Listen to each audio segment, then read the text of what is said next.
Tô aqui de novo na Daphne e olha só, Armando, a exposição.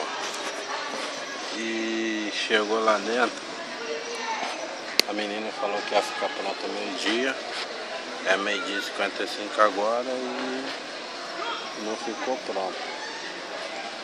Aí ela vai esperar o mecânico vir do almoço, que deve vir lá para 1 hora, 2 horas, sei lá, para pegar na minha moto. Aí vamos ver do jeito que vai ser, né? Eu já fiquei desanimado, andei pra caraca, tô com a perna doendo, tô com o pé, dedinho do pé horrível, ardendo. Então vamos ver o que acontece, né?